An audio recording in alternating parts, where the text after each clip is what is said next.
Hey, Peyton, nice to meet you again on this beautiful day. And this time with a quote by the historian Will Durant, and it goes like this: Health lies in action, and so it graces youth. To be busy is the secret of grace and half the secret of content. Let us ask the gods not for possessions, but for things to do. Happiness is in making things rather than in consuming them. How can you relate, Peyton? Tell me more. Good to be back, my friend. What comes to mind first is the pleasure and satisfaction of creating in flow.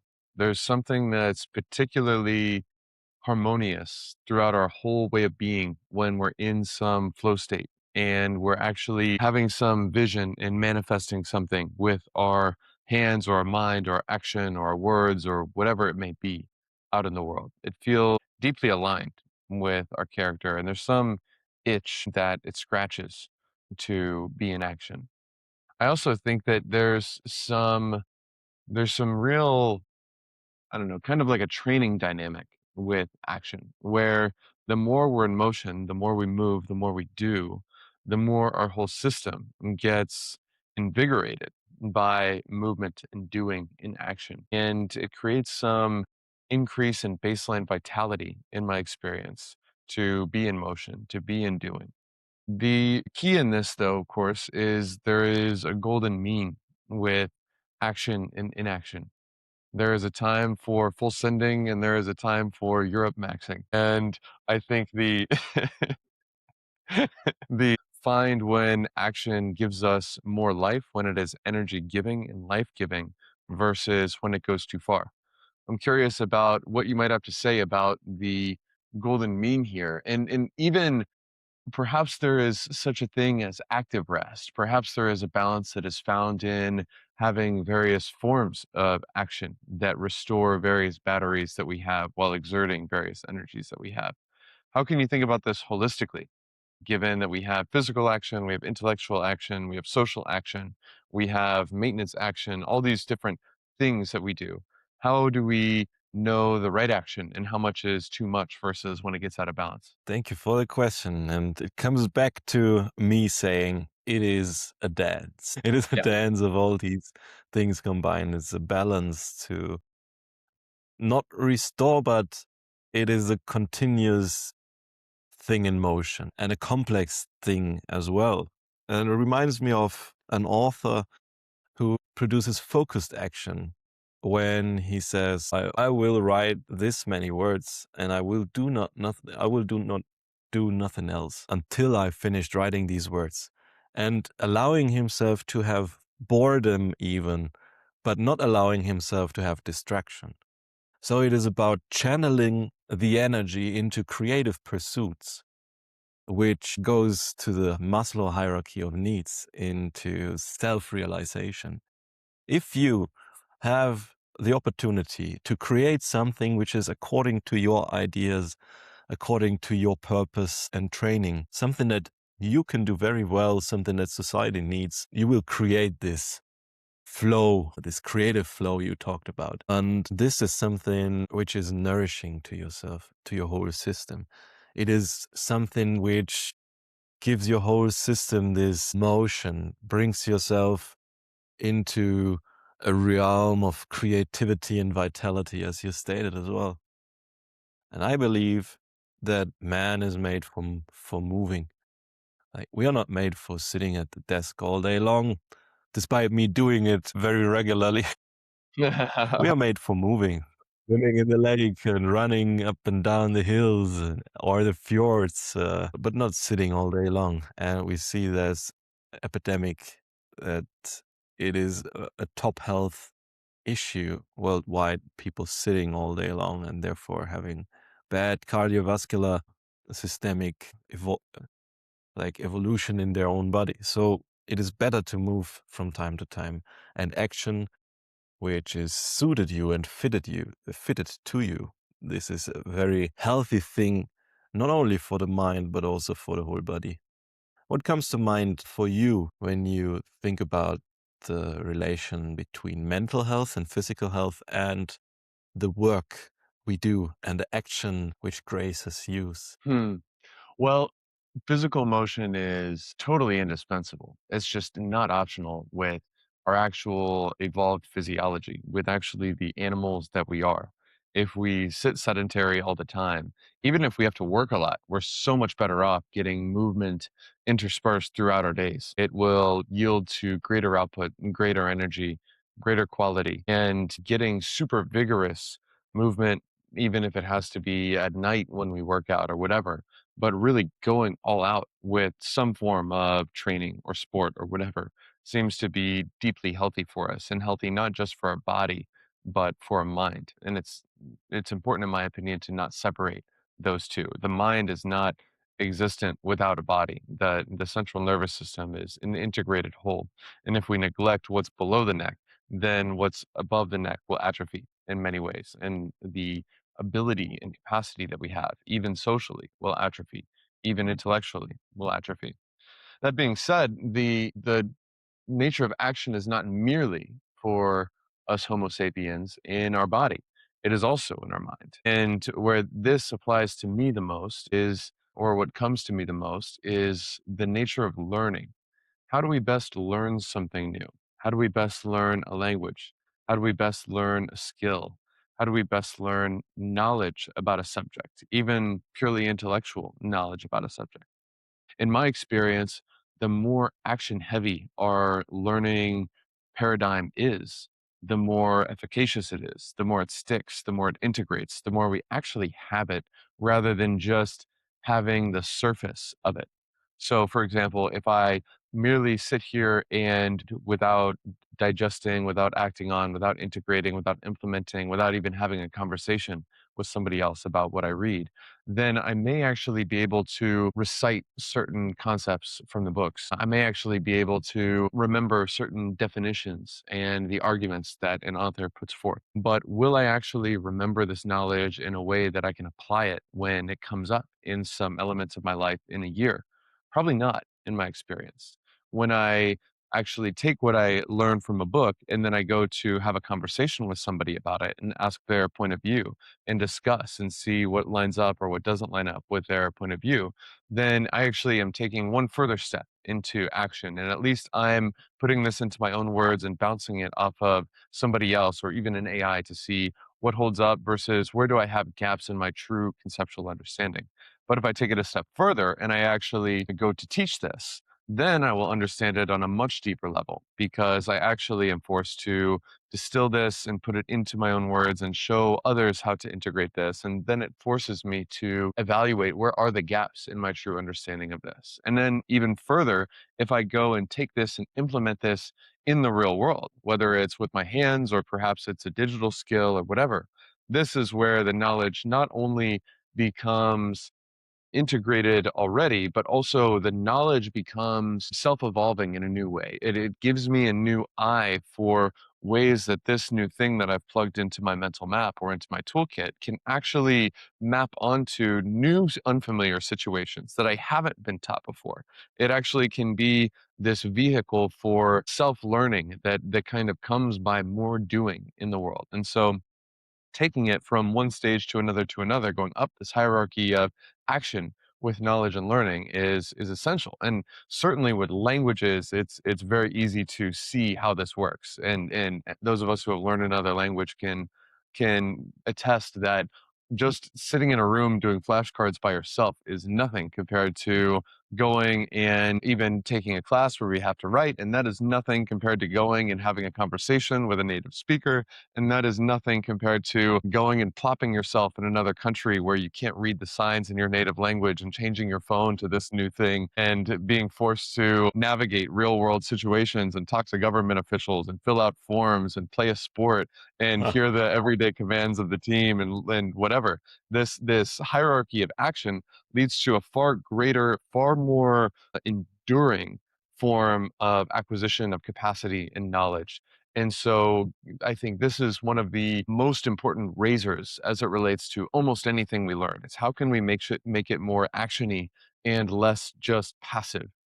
it applies to many, many of these things, from math to Yeah. language to sports to dancing to musical instruments to whatever it is. The more actiony our learning is, the more for keeps and the better and the more useful it seems to be.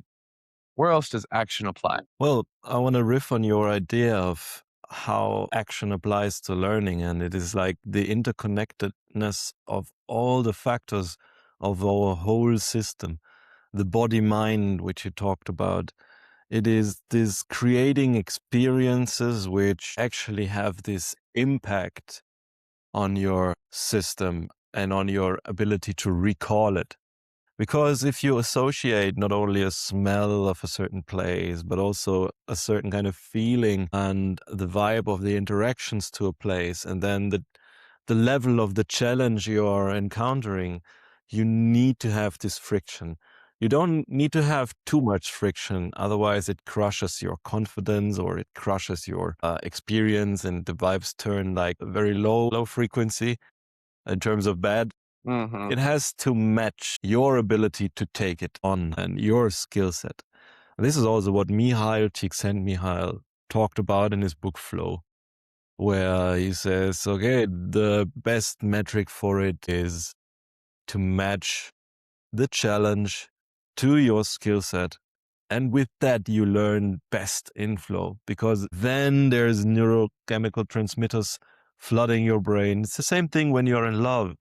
When you're in love, all these transmitters flood your brain and you become much faster, much more accustomed to your or even and your spouse speaking another language, then you learn the language much faster because you have these neurochemicals flooding your system, which actually help you to make the connections much faster, much more interconnected, and so in consequence of that, much easier to recall and much easier to adapt to the new situation.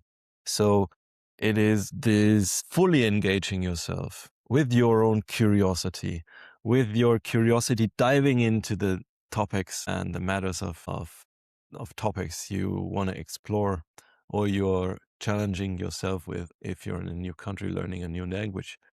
And it's the same I see in the lectures I'm now giving to the AI's business specialists in Switzerland. I also structure the courses in a way that they always get some inputs, that we have always interactions, that they can learn from the experience of each other, and also that they dive into their own curiosity and do some self work for a few minutes and then come back with their exciting news about what they discovered.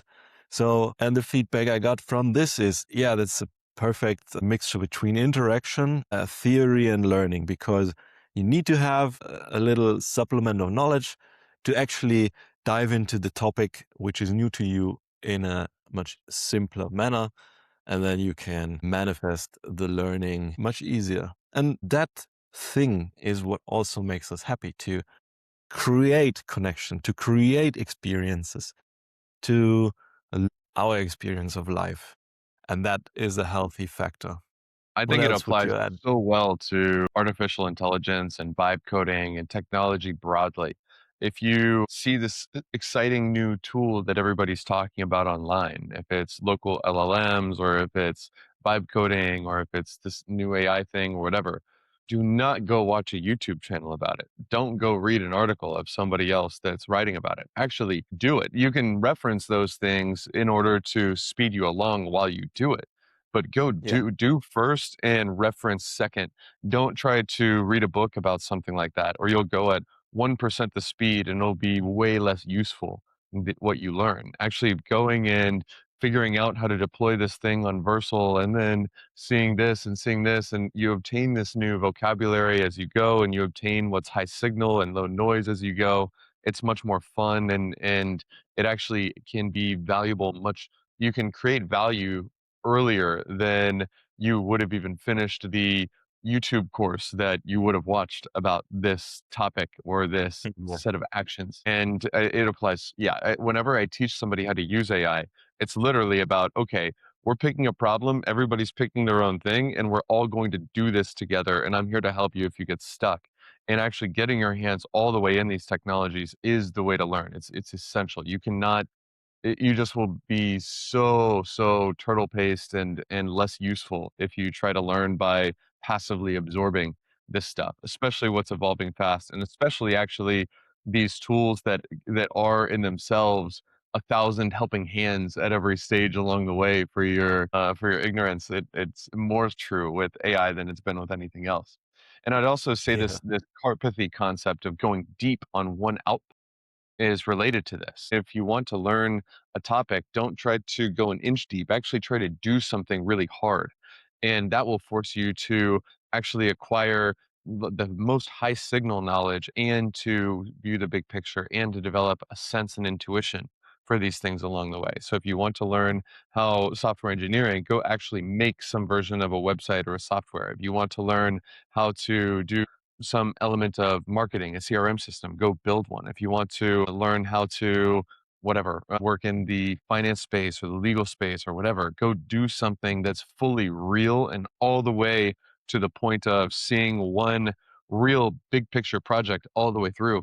And now that we have AI, we can actually use them to hold our hands as we climb a high mountain and going hardcore all deep all at once on something real that matters to us, that is valuable for whatever mission we're on. This is the best way to accumulate new integrated knowledge and knowledge that's more for keeps in my experience. How do you think about this going deep? And that's even like and go broad with things that you go deep on, ironically. Like do a bunch Yeah. do things that you go deep on various fields, but don't go deep in any field by trying to go an inch deep on the 60 vocab words before you get your hands dirty on stuff. That's kind of how I would frame it. What do you think about this? Well, it applies. It applies if you go deep on the things you are curious most about.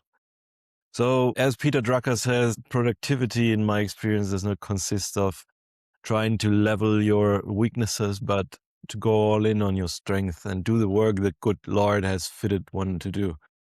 Um, this the shape it takes if you go deep in your curiosity, if you go all in on your strength and dive into whatever is fitted to you most. So, and then go broad as well. And then you have this famous T shape, which is probably very important in the future as well. You need to have a broad conceptual map of all the things which are available so that you can have the intelligent helpers help you to connect these concepts. So it's going to be a judgment based management of all these new technologies. You need to have the judgment of what shape has what concept and how does it apply broadly, but also in generally to an inch deep level for sure. But in order to go and move something in a domain, you really need to have the friction of exploring it with your whole self. Otherwise, you won't develop the judgment about it. And with that, my intention is to develop more judgment about teaching and also about entrepreneurship. And last week you visited me, and it has been a pleasure, and it has been like a good lesson in how entrepreneurship works. It's about systems, it's about consistency, it's about the mindset, it's about being able to eat glass and stare into the abyss and still have a smile on your face. My specialty. Oh, it's funny. Yes, I think my intention this week is some degree of metacognition and even an intentional shepherding of my dopamine system toward the things that serve me. And so it's more natural to get better dopamine from cruising X and Reddit to see articles than it is to get dopamine from doing the hard work of turning a 90th percent complete software project into something that truly accounts for edge cases and is integrated into reality. But to actually Mhm. recognize this and retrain the satisfaction I get by saying that, oh yeah, this thing was really valuable. It isn't titrating me these hits of neurochemicals like this other thing is. But so I'm going to kind of manually correct for that and just take in the satisfaction of doing the hard thing to swim upstream on this thing. I think the other thing that I'll leave us with is this is a quote from my grandpa, who is a hardworking farmer and has been his whole life. And when people ask him why he hasn't retired, he says, "Most people rust out before they wear out." And Uh, this is the farmer's way to say that actually staying active, staying busy, doing things, this is what prolongs our vitality and life force. It doesn't take away, it adds. It is like going to the gym and using your muscles. It doesn't actually subtract from your muscles. It grows you in vitality and vigor and yeah. strength. And so I'm inspired to remember this as I work hard, as I do difficult things, as I exert a lot of energy. I'm not depleting some finite thing. I'm actually growing along the way of leaning into action, doing difficult stuff. And so let me celebrate that within my mind. Let me lean into it. Let me embrace it. Let me cease to resist the challenges and difficulties of the path and instead to fully open to the reality of a life fully exerted, a life of full action as one is meant for us. Yeah, so this is my intention. Thank you, my friend. I Awesome. really appreciate all you shared. Wonderful conversation. Appreciate you, man. See you soon. Yes, see you soon.